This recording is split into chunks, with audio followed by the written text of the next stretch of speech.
Hi students, welcome back to my channel M D happy. Radhe Radhe. ಆತ್ಮೀಯ ವಿದ್ಯಾರ್ಥಿಗಳೇ, ದ್ವಿತೀಯ P U ಸಿಯ ವಿದ್ಯಾರ್ಥಿಗಳೇ, ಈ ಮೂಲಕ ನಿಮಗೆ ಏನು ತಿಳಿಪಡಿಸ್ತಿದ್ದೀನಿ ಅಂತಂದರೆ, ಆಲ್ರೆಡಿ ಕರ್ನಾಟಕ ಸರ್ಕಾರದವರು ಏನು ಶಾಲಾ ಶಿಕ್ಷಣ ಇಲಾಖೆ ಪದವಿ ಪೂರ್ವ ಏನು ಪಿ ಯು ಸಿ ಇರ್ದಾರಲ್ಲ, ಘಟಕ ಆಧಾರಿತ ಮೌಲ್ಯಾಂಕನ LBA ಆಧಾರವಾಗಿಟ್ಟುಕೊಂಡು ಈ ಒಂದು ಘಟಕ ಪರೀಕ್ಷೆಗಳನ್ನು ತೆಗೆದುಕೊಂಡು ಬಂದಿದ್ದಾರೆ. ನಿಮಗೆ ಆಲ್ರೆಡಿ ನಾನೊಂದು ವಿಡಿಯೋ ಮಾಡಿದ್ದೆ LBಗೆ ಸಂಬಂಧಪಟ್ಟಂಥದ್ದು.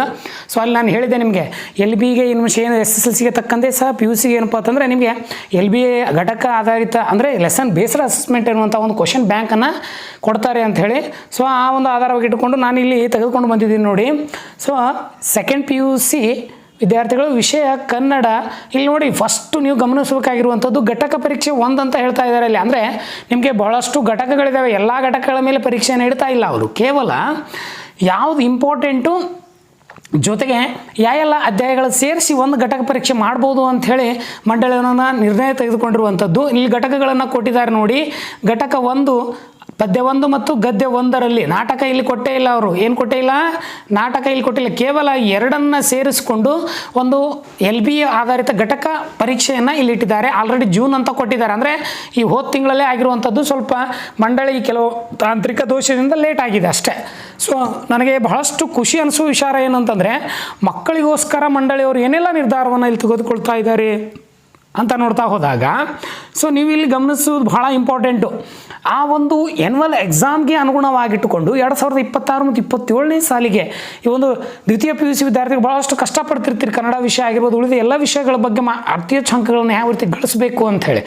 ಸೊ ಅದನ್ನು ಗಮನದಲ್ಲಿ ಇಟ್ಕೊಂಡು ನೋಡ್ತಾ ಹೋದಾಗ ನಿಮಗೆ ಆಲ್ರೆಡಿ ನಿನ್ನೆ ದಿನ ಏನು ಮಾಡಿದ್ದಾರೆ ಅಂತಂದರೆ, ಎಲ್ಲ ಸಬ್ಜೆಕ್ಟ್ಗಳು, ಅದು ಆರ್ಟ್ಸ್ ಆಗಿರ್ಬೋದು, ಕಾಮರ್ಸ್ ಆಗಿರ್ಬೋದು, ಸೈನ್ಸ್ ಆಗಿರ್ಬೋದು, ಎಲ್ಲ ಒಂದು ವಿಭಾಗಕ್ಕೆ ತಕ್ಕಂಥ ಪಟ್ಟಂತೆ ಈ ಒಂದು ಘಟಕ ಪರೀಕ್ಷೆಗಳನ್ನು ಬಿಟ್ಟಿದ್ದಾರೆ ಮೌಲ್ಯ ನಿರ್ಣಯ ಮಂಡಳಿಯವರು. ಸೊ ನಾನು ನೇರವಾಗಿ ಸಮಯವನ್ನು ವ್ಯರ್ಥ ಮಾಡೋಲ್ಲ, ನೀನು ವಿಷಯ ಕಡೆ ಕರ್ಕೊಂಡು ಹೋಗ್ತೀನಿ.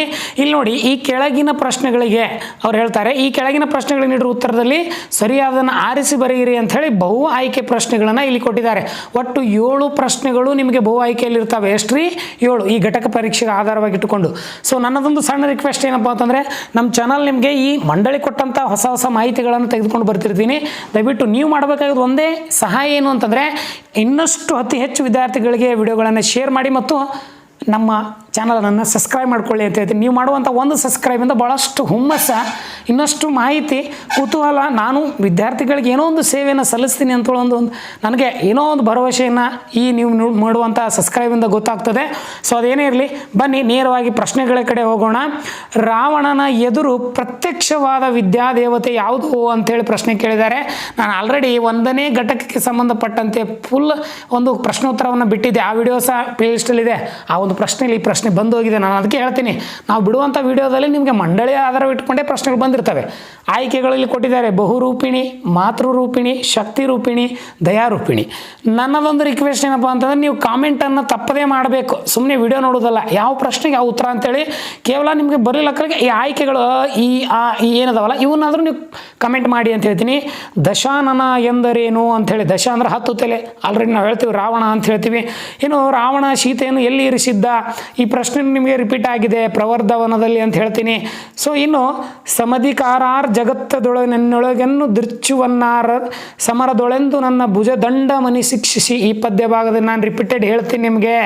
ಮೊನ್ನೆ ಆಲ್ರೆಡಿ ಕೊಟ್ಟಿದ್ದೀನಿ, ಯಾಕಂದರೆ ಬ್ಯಾಂಕ್ ಆಲ್ರೆಡಿ ಮಂಡಳಿಗಳು ಬಿಟ್ಟಿದ್ರೆ ಏನು ಈ ಒಂದು ಕ್ವಶನ್ ಬ್ಯಾಂಕು ಯಾವುದು ಅಂತೇಳಿ ನನಗೆ ಕಮೆಂಟ್ ಮೂಲಕ ತಿಳಿಸಿ ಅಂತ ಹೇಳ್ತೀನಿ.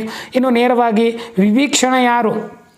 ಈ 4ರಲ್ಲಿ ಆಯ್ಕೆಯಲ್ಲಿ ವಿವೀಕ್ಷಣೆ ಯಾರು? ರಾವಣ ತಮ್ಮನ ಅಥವಾ ಸೀತೆಯ ತಮ್ಮನ, ಹನುಮಂತನ ತಮ್ಮನ ಅಂಥೇಳಿ ಕಮೆಂಟ್ ತಪ್ಪದೇ ಮಾಡಿ. ನೀವು ಕಮೆಂಟಲ್ಲಿ ತಪ್ಪದೇ ತಿಳಿಸಿ. ವಿಡಿಯೋ ಇಷ್ಟ ಆದರೆ ರಾಧೆ ರಾಧೆ ಅಂತ ಟೈಪ್ ಮಾಡಿ. ಯಾಕಂತಂದರೆ ಆ ಒಂದು ಪದ ನಿಮಗೆ ನನಗೇನು ಅನ್ನಿಸ್ತಂದರೆ, ನಾನು ಮಾಡುವಂಥ ವಿಡಿಯೋ ವಿದ್ಯಾರ್ಥಿಗಳ ಮನ ಮುಟ್ಟಿದೆ, ಅಷ್ಟು ಸಾರ್ಥಕವಾಯಿತು ಅಂಥೇಳಿ ಇನ್ನೊಂದು ಖುಷಿಯನ್ನು ನನಗೆ ಸಿಗ್ತದೆ. ಇದು ಸೂಕ್ಷ್ಮವಾದ ಶಸ್ತ್ರಚಿಕಿತ್ಸೆ. ನೀನು 2 ವಾರ ನೀರನ್ನು ತಲೆಗೆ ಸೋಂಕಿಸಬಾರದು.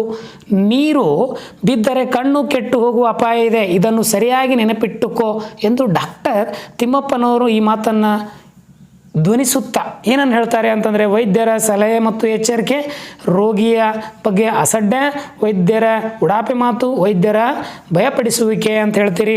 ಇನ್ನು ನೆಕ್ಸ್ಟು ಬಸಲಿಂಗ ವೈದ್ಯರಿಗೆ ಅಲ್ಲಿದಾಗ ಜೊತೆಗಿದ್ದ ರಾಜಕಾರಣಿ ಯಾರು ಅಂಥೇಳಿ ನಿಮಗೆ ರುದ್ರಪ್ಪನ, ಚಂದ್ರಪ್ಪನ, ರಾಮಪ್ಪನ, ರಂಗಪ್ಪನ ಅಂತೇಳಿ ಕ್ವಶನನ್ನು ಕೊಟ್ಟಿದ್ದಾರೆ. ನಾನೇನು ಹೇಳ್ತೀನಿ ಅಂತಂದರೆ ಈ ವಿಡಿಯೋದ ನಿಮಗೆ ಒಂದು ಏನು ಅಂತಂದರೆ ಈ ಒಂದು ಕೀ ಆನ್ಸರ್ಗಳನ್ನು ಈ ಒಂದು ನೆಕ್ಸ್ಟ್ ವಿಡಿಯೋದಲ್ಲಿ ಕೊಡ್ತೀನಿ. ಸೊ ಈ ನಿಮಗೆ PDF ಬೇಕು ಅಂದರೆ ಈ ಒಂದು ವಿಡಿಯೋದ ಒಂದು ಡಿಸ್ಕ್ರಿಪ್ಷನಲ್ಲಿ ಏನಿದೆ ಅಂತಂದರೆ ಈ ವಿಡಿಯೋದಲ್ಲ ಇಲ್ಲಿ ಡಿಸ್ಕ್ರಿಪ್ಷನ್ ಇದೆ ಕೆಳಗಡೆ, ಆ ಡಿಸ್ಕ್ರಿಪ್ಷನ್ ನಿಮಗೆ ಒಂದು ಲಿಂಕನ್ನು ಕೊಟ್ಟಿರ್ತೀನಿ, ಈ ಟೆಲಿಗ್ರಾಮ್ ಗ್ರೂಪನ್ನು.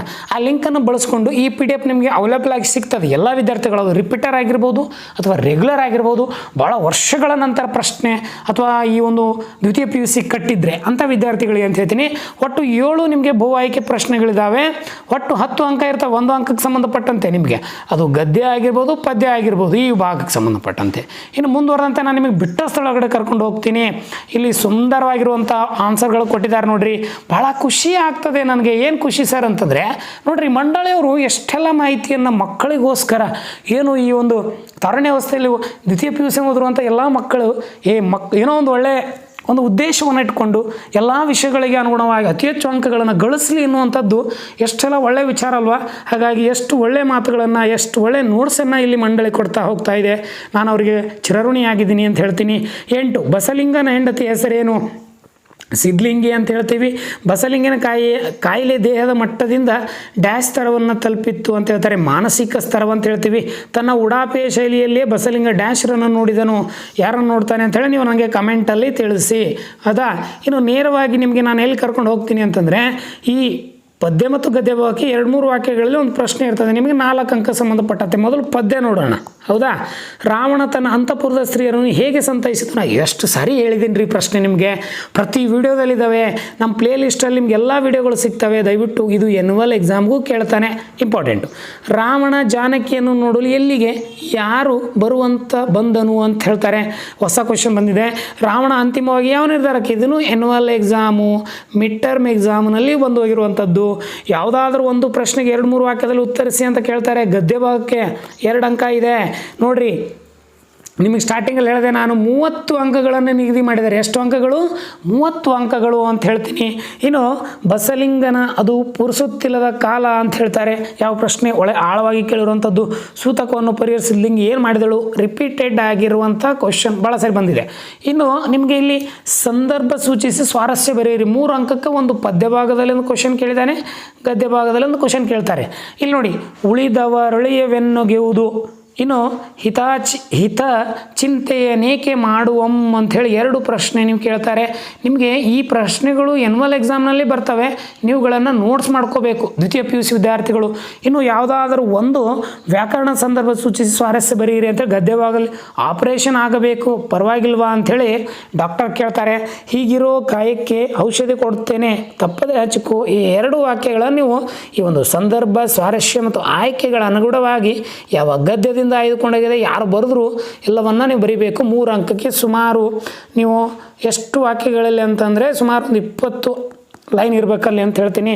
ನೆಕ್ಸ್ಟು ಈ ದೀರ್ಘ ಗದ್ಯಕ್ಕೆ ಸಂಬಂಧಪಟ್ಟಂತೆ 4 ಅಂಕದ ಒಂದು ಪ್ರಶ್ನೆ ನಿಮಗೆ ಗದ್ಯ ಪ್ಲಸ್ ಪದ್ಯ 2 ಸೇರಿಸಿ ಕೊಟ್ಟಿದ್ದಾರೆ. ಕದಡಿತ ಸಲೀಂ ತಿಳಿಯುವಂಥ ಪದ್ಯದಲ್ಲಿ ಬರುವಂಥ ರಾವಣನ ವ್ಯಕ್ತಿತ್ವವನ್ನು ಮೊನ್ನೆನೇ ವಿಡಿಯೋ ಮಾಡಿದ್ದೀನಿ ರೀ, ಕನ್ನಡ ವಿಷಯಕ್ಕೆ ಸಂಬಂಧಪಟ್ಟ. ಯಾರು ನೋಡಿಲ್ಲ ದಯವಿಟ್ಟು ಆ ವಿಡಿಯೋ ನೋಡಿ, ಕೆಳಗಡೆ ಇದೆ ಪ್ಲೇಲಿಸ್ಟಲ್ಲಿ, ಇದ್ರ ಉತ್ತರವನ್ನು ಸಹ ಕೊಟ್ಟಿದ್ದೀನಿ.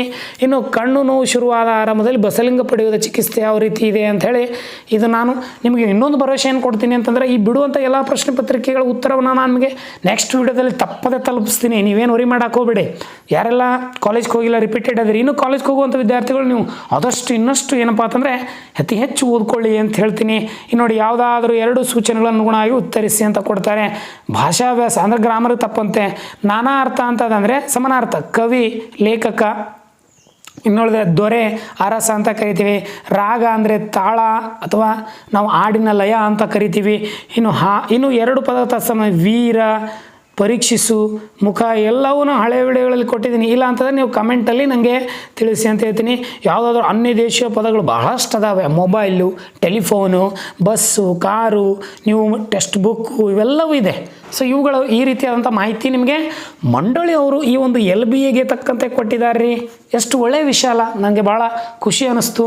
ವಿಡಿಯೋ ಹೇಗೆ ಅನ್ನಿಸ್ತು ಅಂತೇಳಿ ನನಗೆ ಕಮೆಂಟ್ ಮೂಲಕ ತಿಳಿಸಿ. ನೀವು ಪ್ರಮುಖವಾಗಿ ಈ ಗರಿಷ್ಠ ಅಂಕಗಳನ್ನು ಮರಿಬೇಡಿ. ಎಷ್ಟದಾವ ರೀ ಘಟಕ ಪರೀಕ್ಷೆಗೆ? 30 ಅದಾವ. ಇನ್ನು ಉಳಿದ 10 ಅಂಕಗಳು ನಿಮ್ಮ ಶಿಕ್ಷಕರು ನಿಮಗೆ ಆಂತರಿಕವಾಗಿ ಕೊಡ್ತಾರೆ. ಏನಿಲ್ಲ, ಚಟುವಟಿಕೆ ಆಗಿರ್ಬೋದು, ಪ್ರಶ್ನೆಗಳ ಕೇಳೋದ್ರ ಮುಖಾಂತರ ಆಗಿರ್ಬೋದು, ಇನ್ಯಾವುದೇ ವಿಷಯ ಬಗ್ಗೆ ಚರ್ಚೆ ಆಗಿರ್ಬೋದು, ಎಲ್ಲ ಮಾಹಿತಿಯನ್ನೆಲ್ಲ ಕೊಡ್ತಾರೆ. ಸೊ ವಿಡಿಯೋ ಲೈಕ್ ಆದರೆ ಒಂದು ಲೈಕ್ ಕೊಡಿ, ನಿಮ್ಮ ಸ್ನೇಹಿತರಿಗೆ ವಿಡಿಯೋಗಳನ್ನು ಶೇರ್ ಮಾಡಿ, ಕಮೆಂಟ್ ಬಾಕ್ಸಲ್ಲಿ ತಪ್ಪದೆ ರಾಧೆ ರಾಧೆ ಅಂತ ತಿಳಿಸಿ ಅಂತ ಹೇಳ್ತಾ ವಿಡಿಯೋವನ್ನು ಇಲ್ಲಿಗೆ ಕೊನೆಗೊಳಿಸ್ತೀನಿ. ಎಲ್ಲರಿಗೂ ಧನ್ಯವಾದಗಳು. ನಮಸ್ಕಾರ.